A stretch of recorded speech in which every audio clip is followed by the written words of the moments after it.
Now, the dust is still metaphorically settling after one of the masters of Nigeria's political universe, Dr. Doyin Okupe, seemed to fall so flat after riding so high.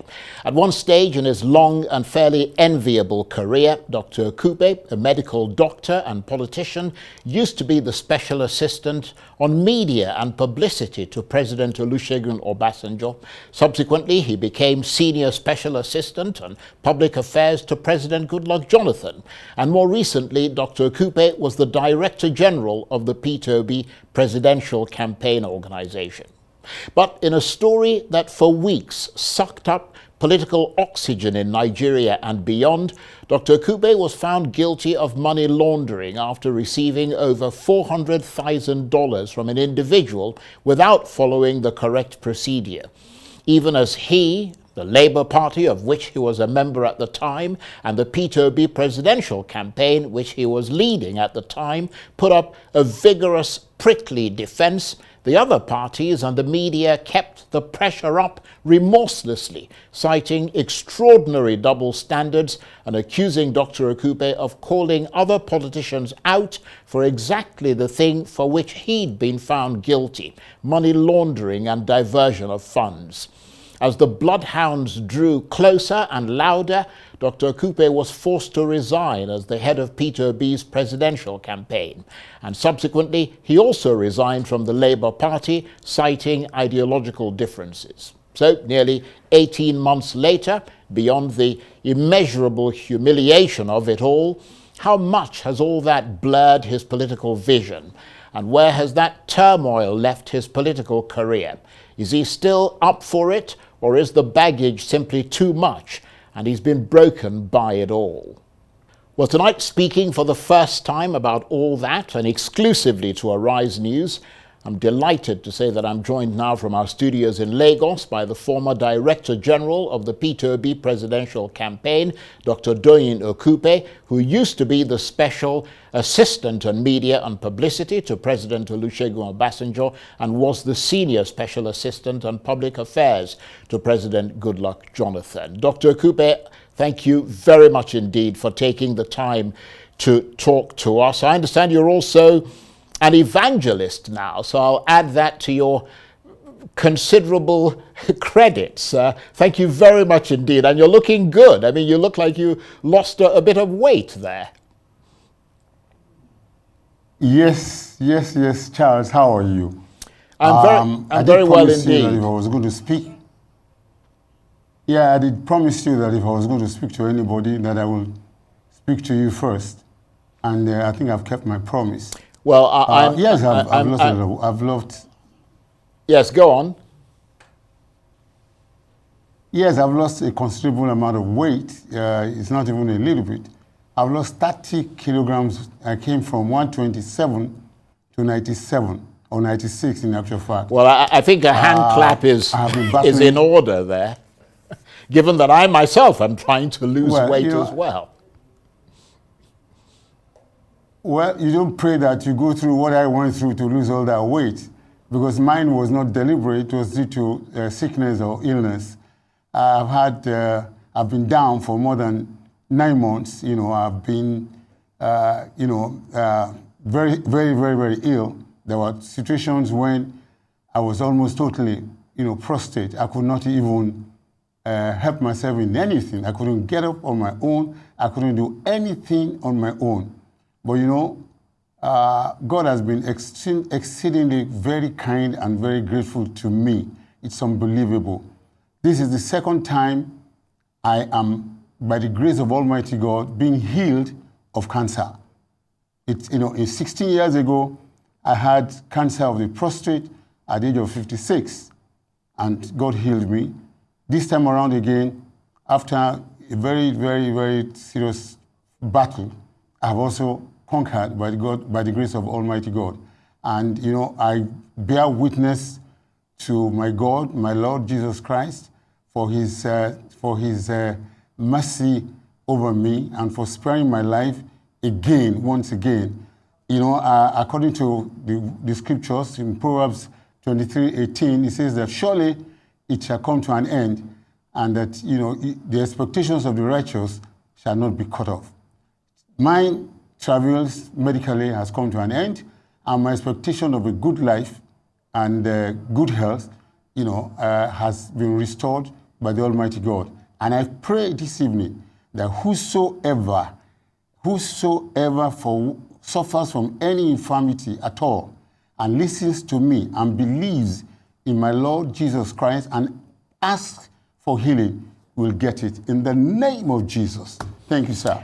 Right. Okay. Well, thanks for that. I mean, I'm very glad to hear that your ailments have taken a back seat now. I mean, beyond that, of course, you could say that this is the night following the day before, following the night before for you, on a very dark, very long night it's been. I mean, from your resignation as Director General of the Obi Dati presidential campaign following that corruption charge, then your fairly acrimonious exit from the Labour Party, and then a period, as you mentioned there, of troubling health concerns for you, which kept you away from the public eye. So it's very good to know that you've actually recovered from what clearly, as you yourself have testified, was a withering bout of ill health.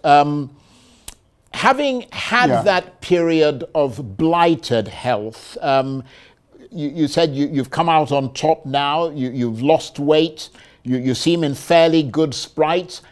That is, in fact, the way you feel now, is that right?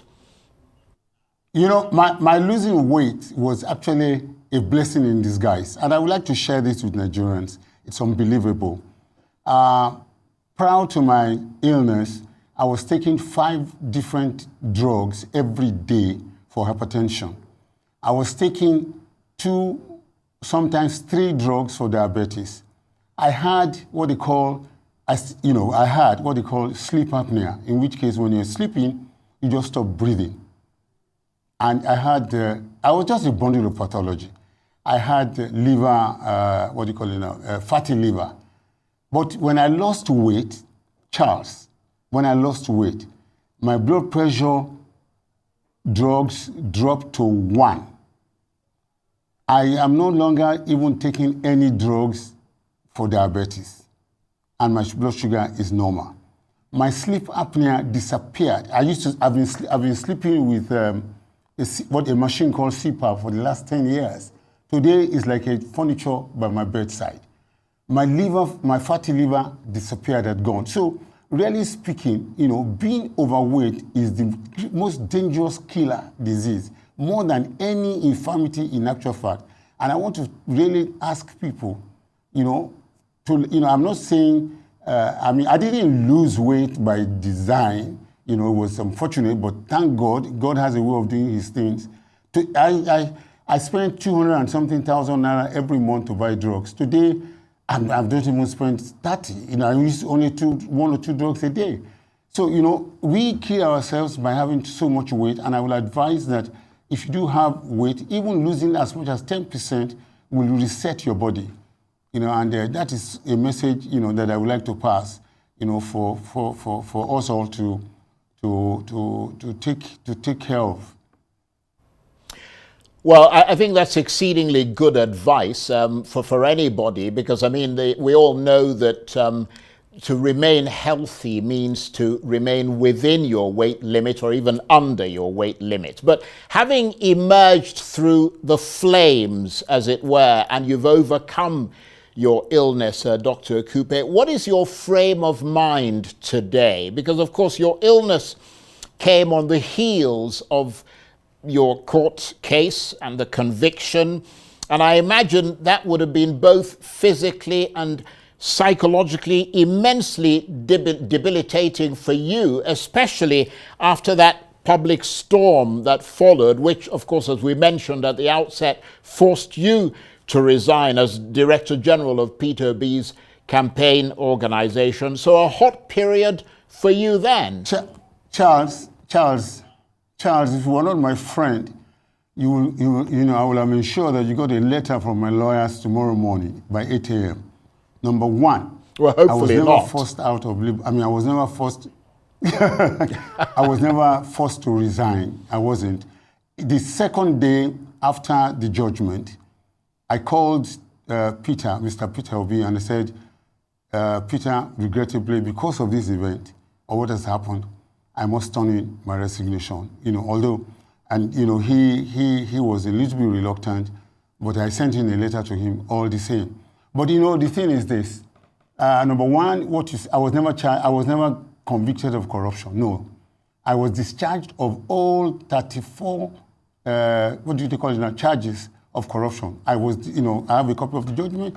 I was discharged completely. What I was convicted of was money laundering, which was not even correct. But that's a story for another day. That I was being funded under the directive of Mr. President by the NSA. I was being given, and you're talking about $500,000. There's nothing like that. I was given 10 million naira every month to work. To run my office. In my office, I had over 27 people working in my office, including security people. 21 of them were graduates. 7 of them had master's degree. I was paying up to almost 4.7 million naira every month on salaries. So my trials was politically motivated. It was ill-conceived, and it followed when I went to be a witness for Olisamentu, in his case, at the Federal High Court. After I left, of course, I was very, very well. I was very involved in the entire case. I knew the beginning. I was involved in it, so I know the whole story completely. So everything that the EFCC brought against him, I debunked them, with facts and figures. In fact, one of the prosecutors came to me later and said he has never met me before, but my performance today, makes him to have a lot of respect for me. But that's not the issue. A young lady came from UK to do research on Nigerian judiciary, and I met her at the court premises, gave her my number, only for her to call me about 3 hours later to say that she's so disappointed in Nigeria that a very senior lawyer of the EFCC came in after I left and said that he heard that Dr. Okupe was here and blabbing, and that why was he not arrested? He should have been arrested and detained. He said, I said, is that what he said? Say, yeah, I know the guy, but I don't want to mention his name on television here. And then a week later, the late Chief of Defense Staff, Alex Pade, called me to his house for lunch. I went. And he told me, he said, Doyin, I said, sir, he said, go and get yourself a very good lawyer. I said, what's the matter? He said, the EFCC, they're going to come after you. They are angry that you came to defend and to upturn many of the things that they had accused Olisamentu for. 2 weeks after that, in Lagos, in my apartment, EFCC came to arrest me. So it was malicious. My arrest and prosecution was malicious. It was not even a prosecution; it was a persecution. And the judgment, unfortunately, is so sad because I'm not a lawyer, but for you to be guilty of money laundering, then number one, you have to have collected. There were 2 conditions. One of them, which I did, I collected cash, 10 million naira, and the law says you only collect 5. But then, in my own case, it's a security vote that I was being paid off. Now, when you're going to convict somebody of money laundering, there must be concealment. I never concealed it, and there must be direct benefit to the person who collected the money. There was no direct benefit to me, and I was able to prove that in the court. So it was just a punishment. Some people in the presidency or whatever wanted to punish me. Mind you, in that in the Jonathan regime, I was a thorn in the flesh to APC, and if people took a decision to punish me, well, that's what it is. It's a pity. It's a wicked it's a wicked country sometimes. I don't know. I was being paid by president for a job he asked me to do by an agency of government, and I was working in government, and people were working for me, and they said I was guilty of money laundering. But so I've already appealed. That's the judgment cannot stand. It is not correct. So I was not convicted of any corruption. It was just money. It was just a single line thing that I collected cash of 10 million naira. And if you looked at the director of finance for the NSA, more than 100 people collect cash in excess of 10 million naira every day from the NSA. I was the only one that was singled out. I was the only one that was maliciously punished. But it is well. Well, thank you very much. So coming back to my resignation. My resignation, I was never forced to leave. Okay. Well, you made that point earlier after the judgment. Yeah, you made that point, and I'll come back to that in a minute. But let me just be clear that you're saying that you were not justifiably found guilty, and that it was all politics and political capital for your opponents. And I'm wondering, in that context, what determinations you've had to make. Yeah, I mean, what would I do? I was in the court already, and I had lawyers, I had SAN and all that. There was nothing else we could do. The judge, in my judgment, I have a copy of it. I can even send it to you electronically. In my judgment, the honorable judge, said that I made an honest mistake, and for that you send me, you convict me.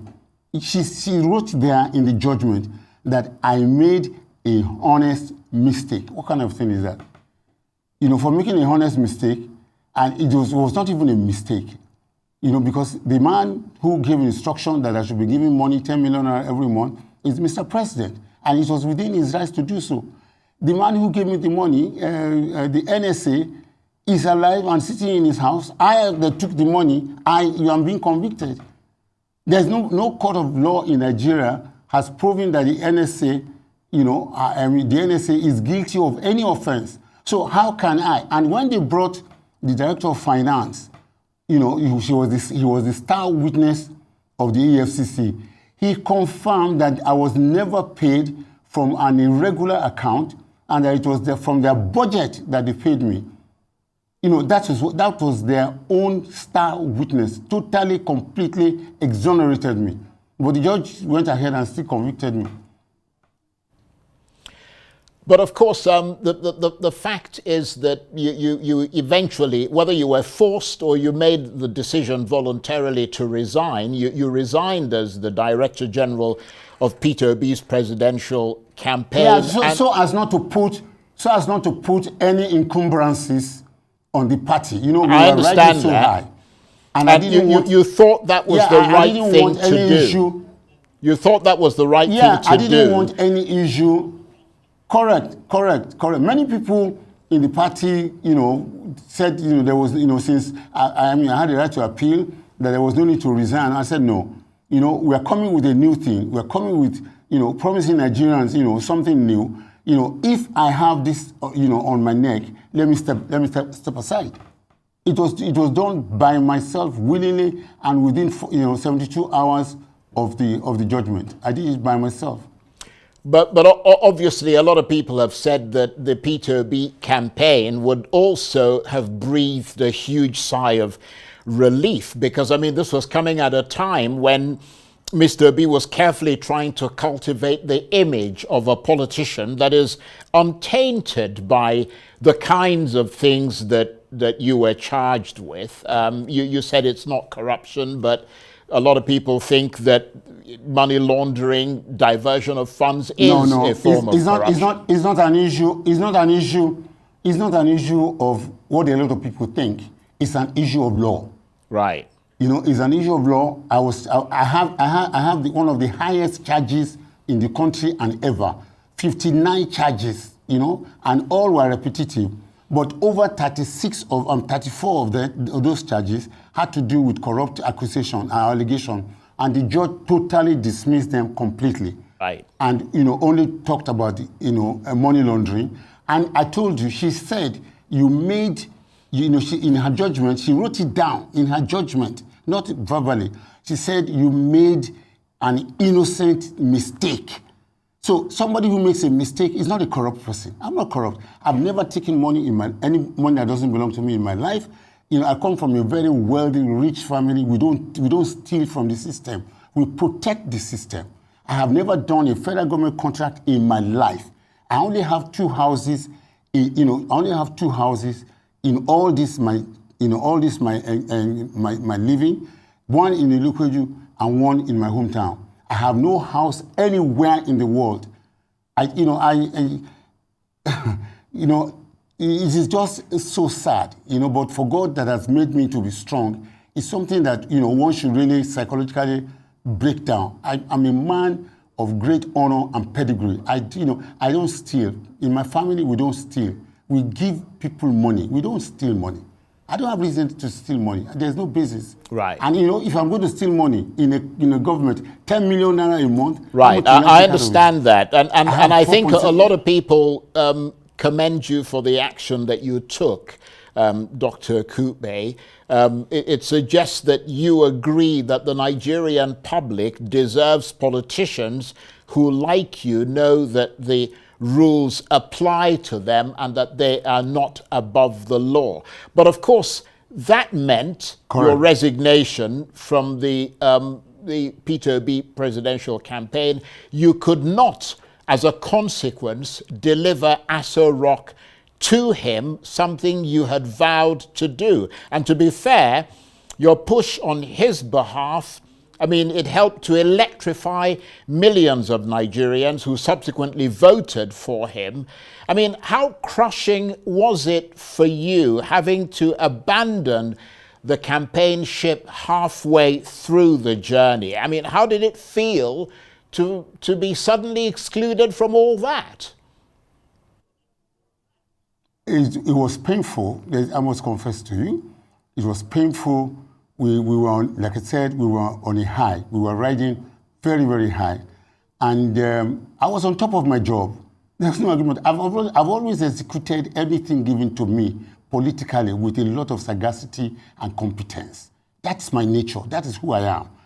So, I want to say that it was the devil that found a way to get me off that train. It's a pity, really. It was painful, but a man has got to do what he's got to do, and that's what I did. Yes, but of course you talked earlier, Dr. Okupe, of political opponents, and you gave the impression of people from sort of the rival ruling party and all the rest of it. But the Labour Party, of which you were a member, there were people there who accused you of bringing the party into disrepute after your conviction. Was that why you left the party, or were they actually very tangible ideological differences, as you suggested when you resigned from the party? Charles, once again, you are mixing 2 issues. The judgment, was different. And I'm telling you, if anybody said there were people in the party who, no, majority of people who are in labor and who are obedient, really felt sad that I had to leave. It was very, very painful. But you can never be 100% okay with everybody. I know that. But to say that, people felt that I was a problem to the party, no, that's not true. Then my resignation came several months, more than a year after the case, after the judgment. So there are 2 different things. This was my position, and this is still my position. We, Peter and I started this thing together, and God was with us. And we moved all over the country, first in PDP, then in Labour. We went to Labour Party. We went to, number one, people have asked me, why did you leave PDP? PDP that I've been in for so many years. Yeah, I had to leave, because, there was a national consensus that a Southerner must be the next president to succeed, General Buhari, who is a Northerner, a Hausa Fulani. So, the idea was quite rife and it was very well established. All the governors in the South met severally and made this very, very clear. And, this was a bipartisan matter. It was not a matter of PDP, or APC, it was a bipartisan. I remember late Akeredolu, may God bless his memory, was the champion of this. So, for my party at that time, PDP, to ignore all that sentiment and to rough ride over the emotions and the emotions of the entire of the southern Nigeria was totally unacceptable. Politics is about interest. I don't follow people just for following sake. I'm too much for that. I mean, my expectations in life and my ambitions are limited. I can live anywhere, anytime, because I never live by those things. And you can see, if I leave or when I left, it did not affect my life in any way. But a man must stand for something. It was a time that a southern president was, in terms of geopolitical balance and stability and national interest, was an imperative. So it was insensitive, unreasonable, unacceptable for PDP at that time to go ahead and nominate or want to nominate a northerner. I have nothing against Abubakar Atiku, absolutely nothing. He's a fine gentleman, but it's a matter of principle.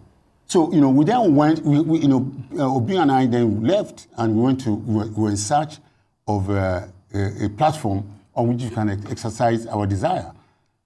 And, we found Labour Party very accommodating and very okay. But, once we lost the election, the reason, I've said it before and I'm saying it again, the Labour Party for us, for Peter and I, and, those of us who are the leadership of that movement, Labour Party was a special purpose vehicle, SPV. I have never been a Labour person. I've never operated on the left before. But, we needed a platform, and this was the only platform that was readily available to us. So, we thought that if we won the election, we will come, there are no fast and hard rules about ideologies. You can always find, a shade, between the left and the right.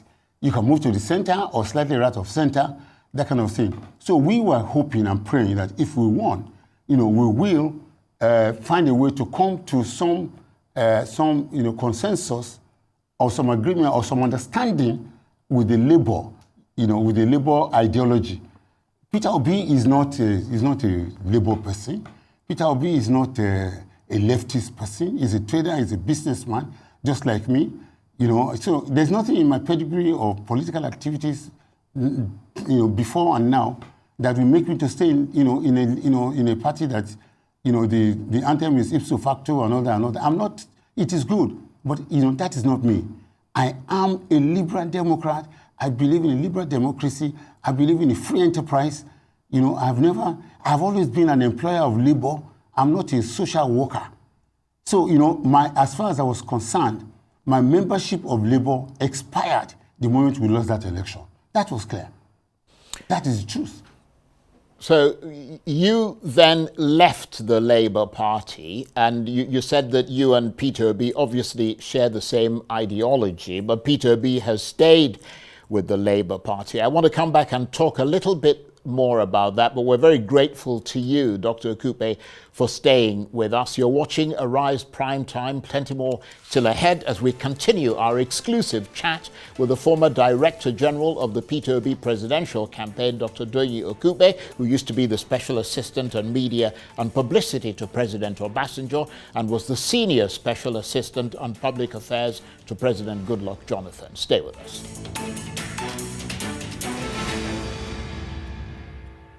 Welcome back to Arise Prime Time, where we offer perspectives on the news and talking points of the day. I'm Charles Anyegolu. Now, as Director General, he was once the preeminent figure in the Peter Obi presidential campaign, helping the former presidential candidate to cultivate massive, zealous support among Nigeria's young people and to disrupt this country's traditional two-man presidential contest. But in a world brimming with political uncertainty, Dr. Doyin Okupe's electrifying push reached an inglorious crescendo in December 2022 when he was convicted for money laundering, forcing him to resign and dealing a major blow to the campaign of Peter Obi. In the tempestuous political storm that followed, Dr. Okupe also resigned from the Labour Party, citing ideological differences. Since then, he's retreated behind the scenes, pulling up the political drawbridge and focusing on other issues such as his health, whilst keeping a wary eye on the pageant of Nigerian politics, including the boiling discontent that's ravaging the Labour Party and the contentious policies of the Tinubu government. So what happens next? Having faced that very dark red line, is there a comeback on the horizon? And the medical doctor turned politician, Dr. Doyin Okupe, is still with me from our studios in Lagos. Thank you very much indeed for patiently staying with us. It's been a real joy speaking with you. And just before we went on a break, Dr. Okupe, you were talking about the reasons why you left the Labour Party, ideological differences. Perhaps they were too liberal or left-wing for you, but your principal, Peter Obi, who shared that same ideology with you, has stayed with the party. Why do you think that is the case?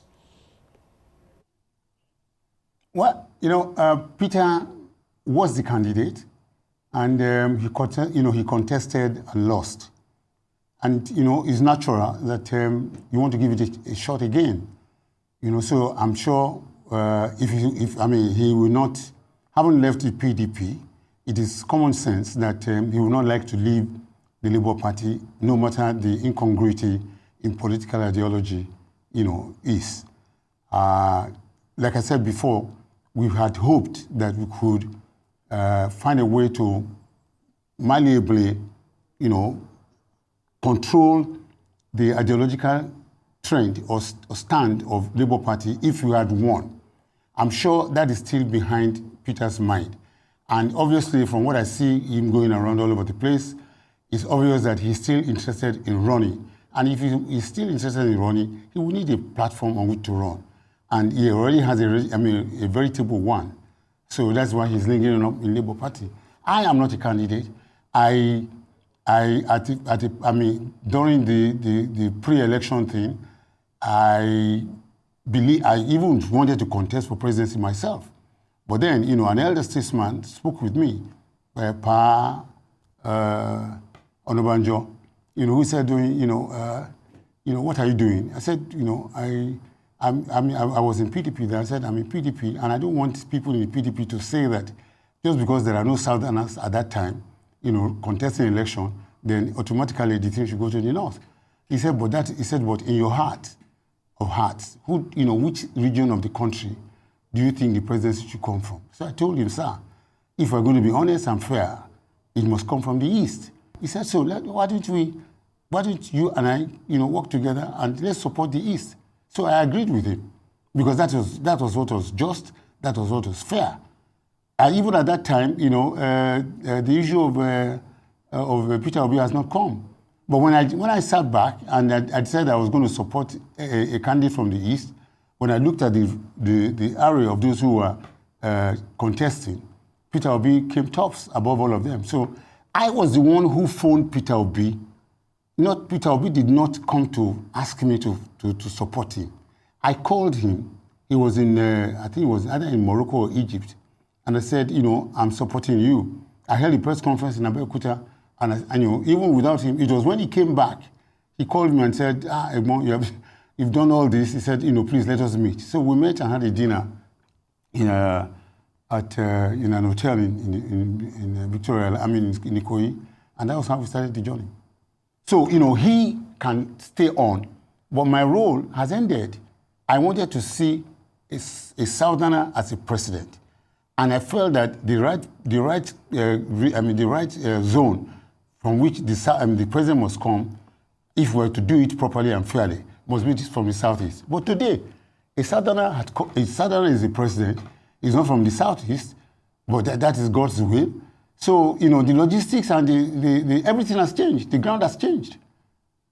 Everything has changed. We now have a Southern candidate who is the president, which was our initial desire. It was not by force that it must be A or B. But now that Providence has intervened and a Southerner is on seat as president, then the political calculations has changed. Well, that's a fascinating backstory that you're giving us there, particularly your relationship with Peter Obi and how it's evolved over time. You talked about Mr. Obi still having political ambitions and therefore using the Labour Party. Presidential ambitions. Using the Labour Party potentially, possibly as a platform again. But when you look at the Labour Party today, Dr. Okupe, looking at the tempestuous storm that the party is trying to ride out, I mean, are you glad you left?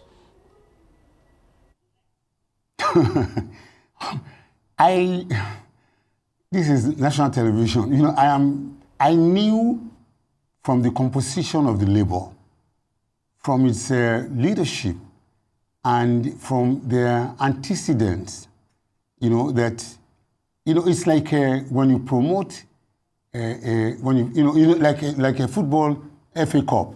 You know, in FA Cup, you know, anybody plays. You know, you can be in a Premier, you can be in the Premiership, you can be in Division 2, you can be in Division 3. So when you bring a Division 3 to the level of Premier, I mean, to the level of the Premier League, there's a problem. You know, that is what has happened. You know, the Labour Party, by providence, got a mega candidate in person of Peter Obi, and unfortunately, we didn't win. Okay, so you know, unless something very drastic and fundamental it was done about the party after we lost, there was no way that party will not go through what it's going through right now. I knew that. From experience, I knew that. It was, I don't want to, I mean, there's no need to say too many things on television, but that's the truth. I'd worked with them. I know the antecedents. I know the people who were there. I know where their dispositions are. I know where they're coming from and what their, I knew the limits of their aspiration and expectation. So it was inevitable that what is going. I mean, the only part of it that I feel bad about is the NLC. NLC, NLC bring itself into complete illegality. Occupying, the office of a political party. That's unthinkable. It is nonsensical. It is wrong. I mean, and there's no position in Nigerian law or the electoral law that recognizes ownership of any political party. There are stakeholders, yes. And stakeholders cannot, a party is a living organism. It is guided by its own rules and constitution. There's no position in the constitution that recognizes an owner or that knows. It's incredible. It's absolutely incredible. And so I'm glad I'm out of there. I'm glad. And in any case, for me, at 72, I haven't done more than 40 years in Nigerian politics at various levels. I think I've done my bit. And really speaking, I don't want to be, if I'm going to do anything political at all, which I will do, for a fact, it's not going to be at that level of squabbling or, fighting on party office or party. I'm not going to do that. I'm too old and too big for that. What I want to do now is to support and help Nigerian people. We're suffering, there's a lot of problem, and, there's a need that, and I've been doing that even when I was sick.